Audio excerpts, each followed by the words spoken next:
Hello, hello, hello. How are you doing today? I wanted to chat about something that has come up a bit lately. And basically, let's talk about this. Are you stalled? If you feel like you're stalled, are you stalled or are you actually on the wrong track? So, if you're wondering, this is perfect time for you. Listen in because I have a little bit of insight that I'd like to share. So, the idea of course correction is well, let's say course correction over trying something completely new seems to have come up a lot lately. And maybe it's that when we're recording this episode, it's autumn. And when we change seasons, the idea of change just naturally comes up. Or maybe it's just a coincidence. I'm not sure. But either way, I know that this is definitely a conversation I've had more than once lately. So I thought might be something good to share with you too. So let's say this. I was talking to, we'll call my client Sue recently, and we had this plan for her. Like we put it together about 6 months ago. It was working. Like she was doing really well, and she had been doing really well the whole time, except that the last maybe 3, 4 weeks, she felt like she'd come to a point where she was stalled and she wasn't seeing the results she'd been seeing before, and she was panicking. Like, bottom line, panic.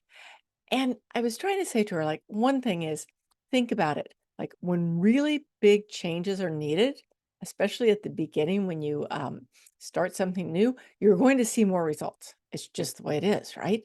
And then we will slow down a little bit, but we don't have to stop completely.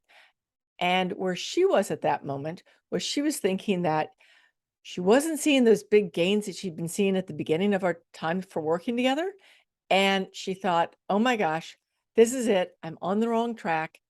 It's time to do something different. This isn't working, and oh my gosh, what are we gonna do?" And in general, when we're out there in the world of doing things, what happens is that when we start something new, we always start out with this optimism.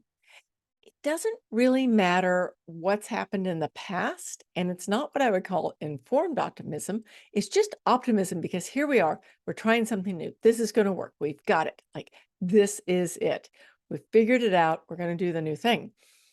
And especially when we tried all kinds of other things in the past, like whatever it is, like other diets or other workouts or other mindsets or other coaches, it doesn't matter. We've tried all these other things, they haven't worked. Now we're going to do this thing, it's going to work, right? And so we're optimistic.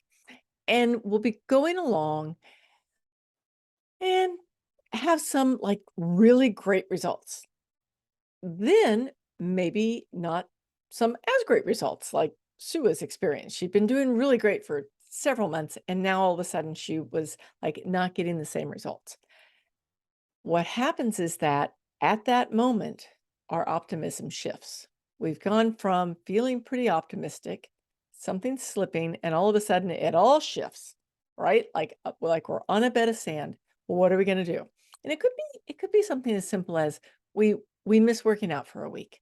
Or maybe our fitness consistency just starts slipping. Maybe maybe we got injured or we're doing a lot of traveling. It really doesn't matter what it is.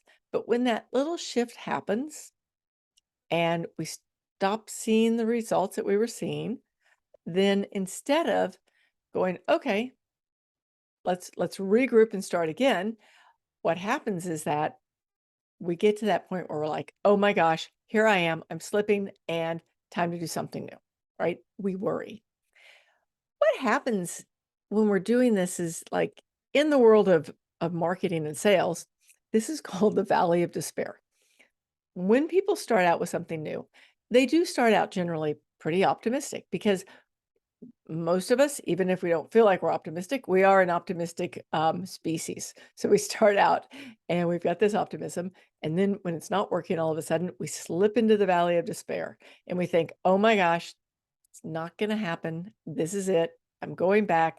I'm slipping. It's time to try something new. Um, really, what it is, our brains are a little bit like drama queens. I mean, they really are. If you don't believe me, just think about the stuff that goes or listen to the stuff that goes through your head during the day. And there's a lot of drama that happens there. And a lot of it isn't like, happy drama. So you're going through the drama and you think about what's not working.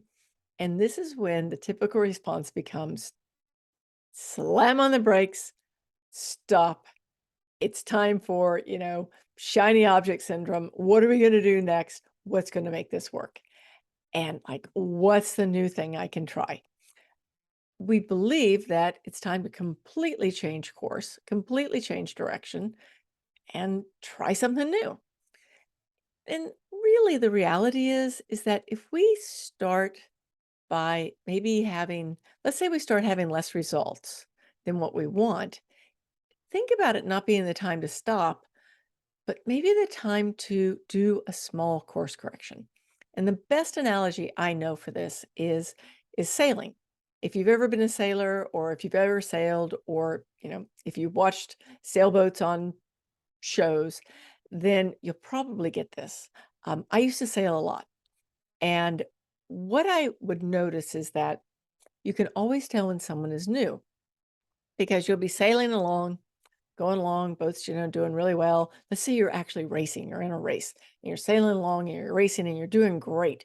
And your boat's pointing in one direction, flying through the water. Everything's fabulous. Life is rosy. And then you get this little wind shift. It doesn't have to be a big wind shift, just a little wind shift. What happens is that the direction you were pointing suddenly doesn't work as well. It's just a little shift. And so you'll start to lose momentum. And as you start to lose momentum, you slow down. Maybe you feel like you're getting a little stalled out, like what was working isn't working now. And all you do in that situation is make this minor course correction.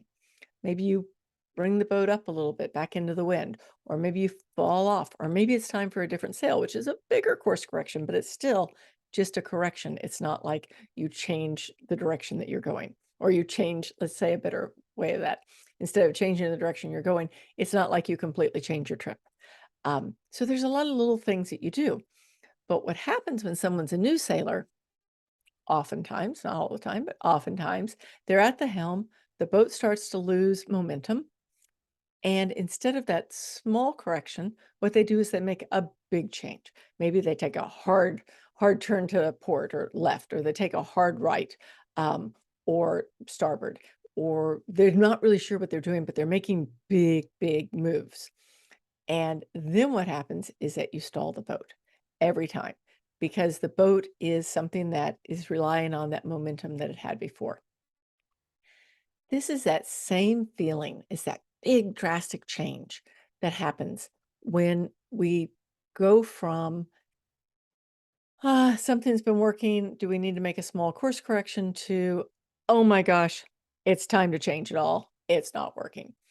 So, my suggestion is that instead of making that big, huge move, you're not going to get your momentum back by starting over with something new. On a sailboat, you might be bringing it back into the wind a little bit. It's just small tweaks. And it's the same thing with what we're doing in life. Okay? There's really no difference. All it is that maybe what we need to do is a small shift. Maybe there's a little habit shift that we need to change. Or maybe we need to add a new form of cardio, or maybe we need to hire a coach. I mean, there's so many things that you might do that aren't huge changes, but they're just like small changes that can make big differences in the long run. So thinking about that, like, instead of the panic of I've got to do something completely new now, stop about it and go, what's the smallest change I can do right now that might lead to the biggest change long term? And it could be, maybe your big change long term is that you've been saying that you're working to get into shape and getting more definition and losing weight, right? All of a sudden, these are all the things that you wanted. Like with Sue, what happened was she had had big weight loss. She had big definition in the way she looked. She had been feeling really good and sleeping like a dream. So because she'd had all of those things, then when it slowed down, that's when she felt stalled. So instead, what might happen, what I suggested with her was like, okay, let's just look at this. Like, what's the smallest thing that you can do right now to allow you to look 3 months down the road, maybe 6 months down the road, maybe a year down the road, and go, okay, now I can see how that worked for me. A lot of times I talk about like if people ate less sugar. How about if let me use my kryptonite today. My kryptonite is carbs. Love carbs. Vegetarian for way too long. We eat carbs like crazy, right? So, what if I said, okay, if I took in 30% less carbohydrates, okay, what would happen? What would happen in 3 months, 6 months, a year? Well, one thing that could happen is maybe, I mean, this probably doesn't really stand true for me, but if someone did that, maybe they might be eating better vegetables. Maybe they might be changing out those carbs for some protein. Like there's a lot of things that can happen, right? When you do that. But what's really going to happen is if you can look down or look where, however you see the future, maybe you see it behind you, forward, wherever you see it, if you can look and see in 3 months, what would it do if I ate 30% less carbs or 30% less sugar? Doesn't matter, whatever your kryptonite is. What's it going to look like in 6 months, right? Like these are small changes, but when you start getting to that point where you feel stalled, instead of diving into something new, dive into something small. What is the smallest change I can make right now? And maybe it's like a small change to your fitness. Maybe it's like bringing in an accountability buddy. Maybe it's reading a book that's going to help. There's just so many things that you can do that can make a difference. And like, if you're not sure, jump on my calendar. We can do a 15-minute discovery call. And believe me, 15 minutes isn't enough time to sell you anything. All I'm going to do is talk you through some of the things that might not be working for you and see where can we find some of those course corrections? Like some of the smallest changes. Like I just think back on clients over the years and like small changes that lead to, I know you've heard me say it before, cascading effects of good. Someone decides that they want to lose a pound a week. And in 6 months, what is that? I should be able to do that. 25 pounds, right? That's a life changer. Or maybe someone decides that they want to get their better sleep hygiene. Well, what that better sleep hygiene does is not only do you like feel better when you wake up and have more energy, but suddenly you've changed the trajectory of your health because better sleep equals better health. You've changed the trajectory of your fitness because better sleep leads to better fitness.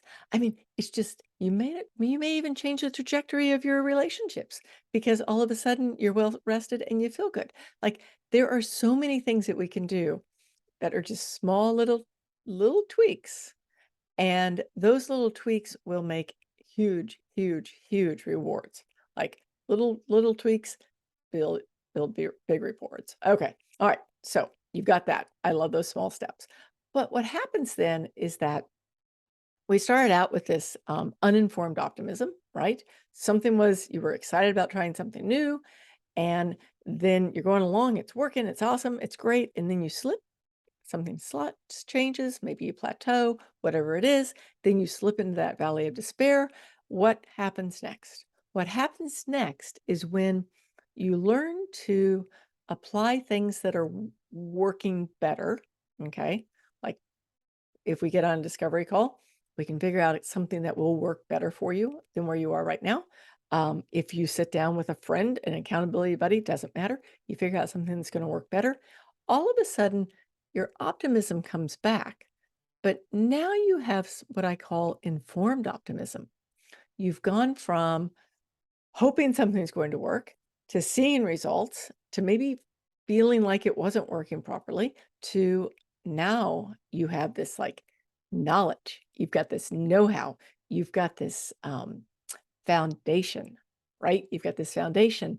And this is just like this. This is the will of consistency. Okay. This is the will of fitness and it's the will of life.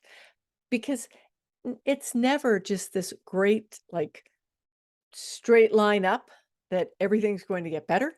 What it is that we do have ups and downs.